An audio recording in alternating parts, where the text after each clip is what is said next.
Diabetes is a chronic but manageable disease with diet and exercise as your first line of defense. Yoga is great exercise for diabetes.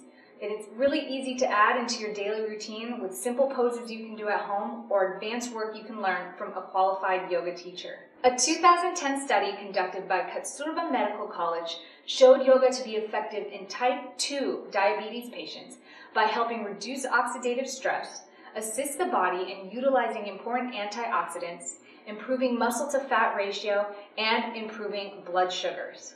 The poses I will demonstrate provide therapeutic support and massage the pancreas, the organ responsible for creating insulin, in order to release toxins and increase pancreatic health. So let's get started.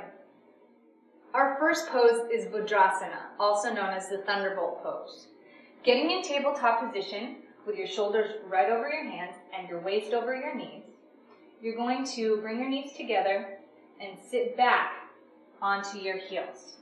You're just going to relax your heels so they splay open and hug your hips, and bring your hands right on the upper thighs.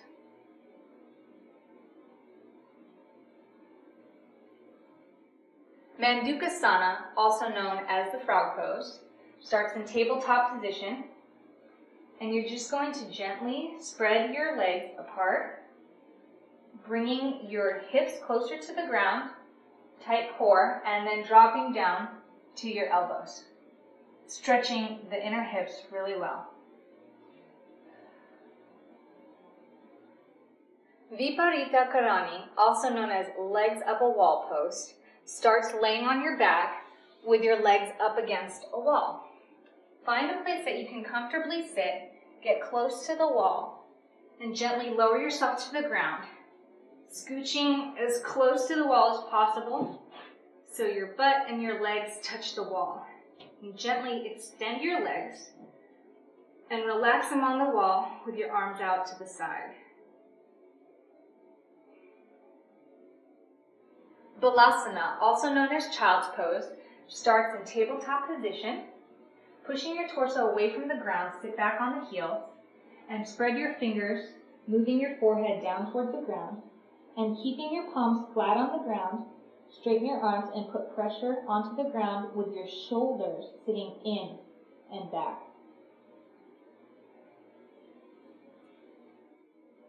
Paschimottanasana, also known as a seated forward bend, starts with your legs out in front of you and bending forward gently.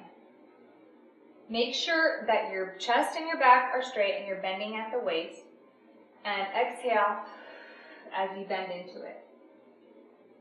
It's okay if you pull yourself gently, a little tension.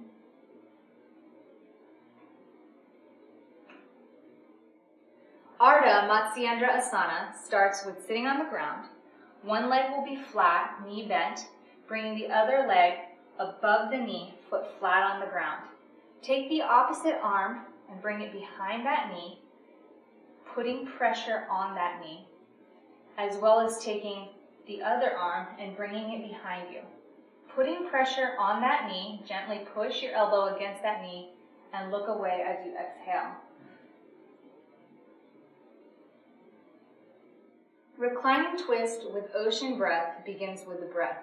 As with every yoga pose, it's important to do the breath properly to maximize effectiveness of each asana. In order to do the ocean breath, you're going to breathe in through your nose slowly and deeply with your mouth shut. And as you exhale through the mouth, you're going to make an ocean sound.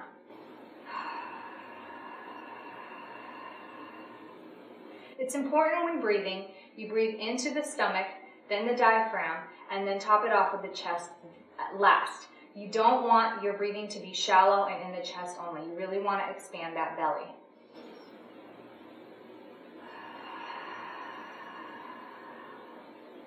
Once you've completed that, lay on your back, arms out to your sides, and inhale through the nose and in through the belly, bringing your knees up, and then exhaling as you twist.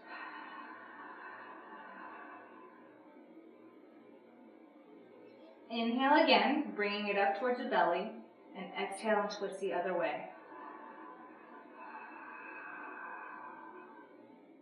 Halasana, also known as plow pose, begins in Savasana, or corpse pose. Laying in corpse pose, put your palms flat on the ground and bring your legs up and pushing, using your core and pushing against the ground, bring your legs over your head, gently relaxing the spine and bringing your toes down to the ground, keeping your legs straight.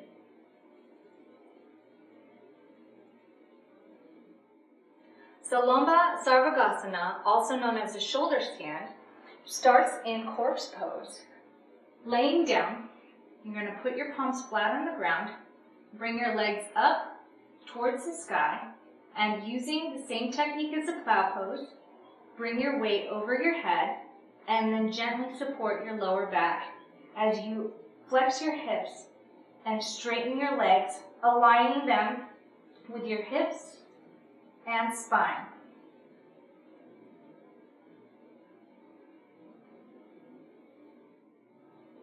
Yoga is a great tool for diabetes and it can improve your overall health. So get started today.